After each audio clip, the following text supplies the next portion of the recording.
Quack. Alright, so we're here with fifth hour today. Fifth hour, say hi everybody. Sean Collins is quacking back there for the Mighty Ducks. Who's getting ready to go?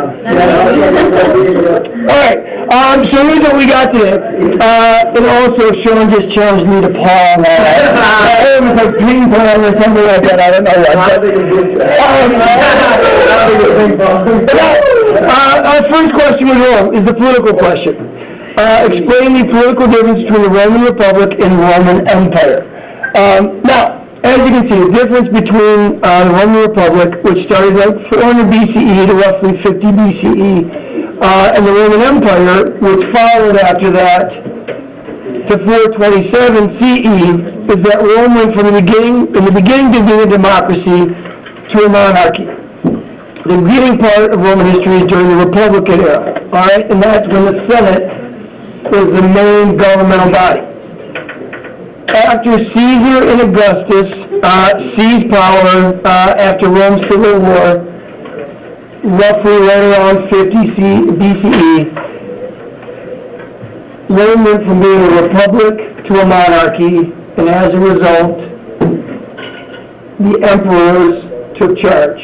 And even though they maintained the Senate, it was almost kind of like just there in name. They did have senators, they did have some say in things, but for the most part, if an emperor ever wanted to be like, shut up, Senate, that's what he did.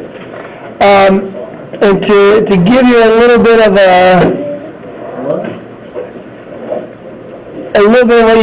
this timeline I'm putting together here, so all of this from like 450 to 50, this is all the Roman Republic. Starting this way coming across, the rest of Roman history is going to be the Roman Empire, okay? Question number 2, the economic question. Explain the importance of Rome's involvement in the Silk Roads. We talked about the Silk Roads. It's the same for all classical period empires. That trade that came in was so important for collecting money, for taxing, and with that extra money coming in, they were able to have standing army, they were able to do large building projects, it's a stable government, they can pay bureaucrats to go out and administer certain things. And you'll see, there's some pretty cool stuff that they're able to do with this. Next. Social question. Explain Rome's patriarchal way through paterfamilias. Rome was going to have this thing, and do you remember in China where they had the flower piety? And it kind of outlined the rules of the father being the head of the household and kind of putting men on top of women and children and that. This is Rome's version of flower piety. Paterfamilias was these rules that pretty much outlined how the men were supposed to act, gave them certain rights and powers in the home, in society, and it limited women's powers in society, their rights, okay? Another social question, demonstrate Rome's military and societal advantages due to its development and technology. Rome is going to be known for its engineering. Roman engineering is famous. They essentially engineered an empire. Militarily, no one could touch Rome militarily.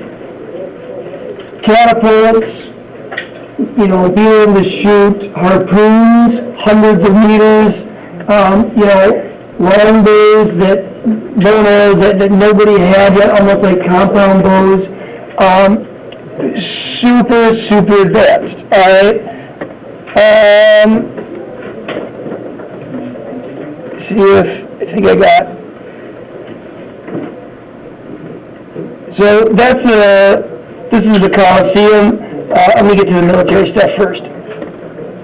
Come on, Hunter. So, now, catapults and all that, this wasn't the first time they'd ever had catapults throughout history. However, the Roman military was the first to put it on carts and be able to move it around. They fine-tuned these things to where up in this basket up top, they would put a big, huge vat of oil, light it on fire, and then shoot it into either like some type of fortified city, or they would shoot it into the ranks of the opposing army, and everything that gets sprayed with this catches fire. So, imagine, essentially they are bombs. They're just bombs raining down, and so when you've got a legion of 10,000 well-armed soldiers and they're marching towards you, and before they even get to you, you're being berated by bows and arrows, bombs of oil and fire. It was pretty crazy, all right? 2 minutes, thank you. Here's one of those things that shoots harpoons at people before they even get there, all right?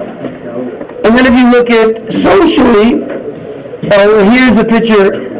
All the Roman roads, if you think they just put bricks down, that wasn't the case. You can see that there was like sand, they dug it out, sand, stone slabs, crushed stone, and the blocks on top. They had irrigation that ran next to them so that the roads didn't get washed out. They built these roads so well that many of them still exist.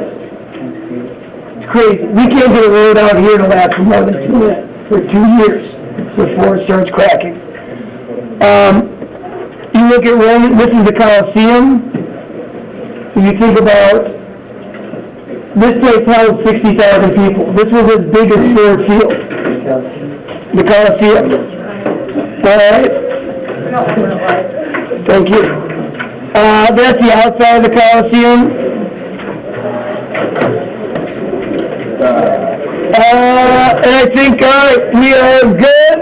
Thanks for joining, and we'll see you guys later. Sharpe.